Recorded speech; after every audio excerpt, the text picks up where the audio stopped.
ត្រួតត្រងសត្វក្នុងលោកាគង្គាផងណាផ្ដល់ភាពត្រជាក់ផ្សព្វផ្សាយរុក្ខជាតិមនុស្សសពគ្រប់អ្នកផ្ដល់ភាពត្រជាក់ផ្ដល់ភាពសុខសាន្តធរណីប្រៀបបាននឹងព្រះមេត្តាស្ម័គ្រទ្របុព្វគ្រប់អង្គប្រាគង្គាដូចទឹកផ្ដល់សុខផ្សេងខ្សាកូនរស់គ្រប់ប្រានៅសារពុកម៉ែរីលោកពុកព្រៀបដោយសូរិយារីព្រះមេត្តាព្រៀបដោយព្រះខែ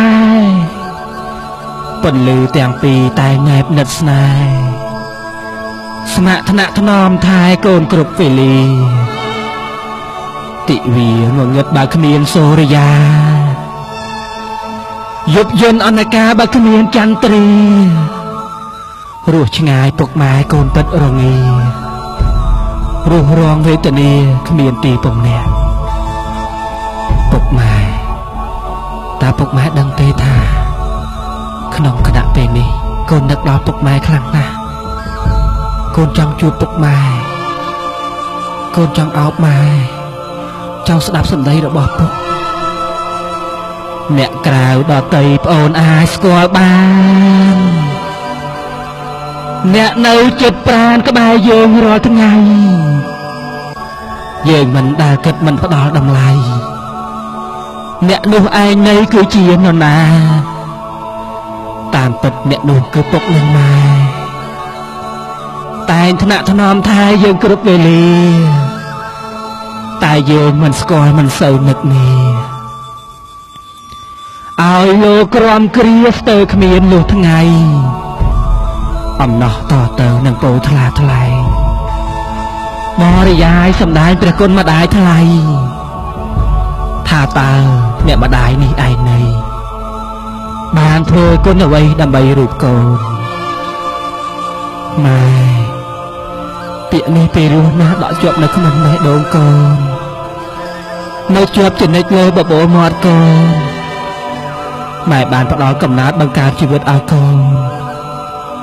ទឹកដោះម៉ែដ៏មានព្រះគុណដែលមិនអាចកាត់ថ្លៃបានតែងប្រោះប្រានដល់ជីវិតកូន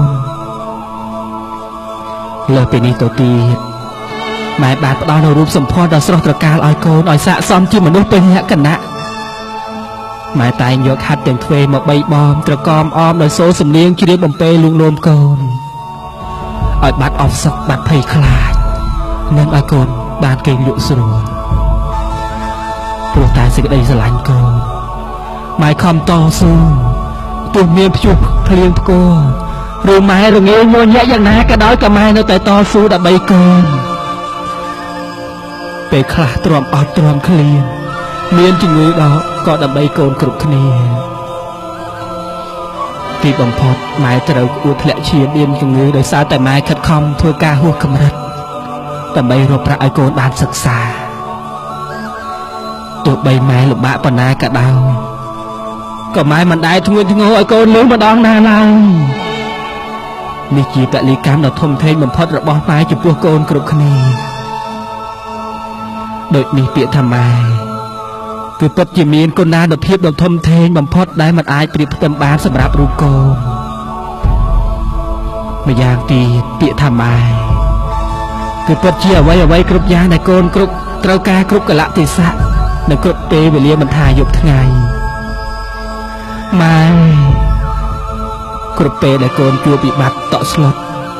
ឬគ្រុនរងាកូនតែងស្រែកហៅម៉ែពេលឮពាក្យម៉ែភ្លាមកូនបានលហើយអោម៉ែអើយម៉ែល្អអត់បីពាក្យម៉ែមួយម៉ាត់ប្រសើរពេកក្តាត់ពេញដោយក្តីល្អប្រជុំដោយគុណវិសុទ្ធបវរមនុស្សពេញនគរល្អមិនស្មើម៉ែពាក្យម៉ែមួយម៉ាត់ពេលកូនឈឺថ្កាត់តែងស្រែកហៅម៉ែឲ្យពុកម្ដាយពីគុណលោកទាំងទ្វេពីធំអិន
សម្រាប់ទីនេះតែប្រមាណ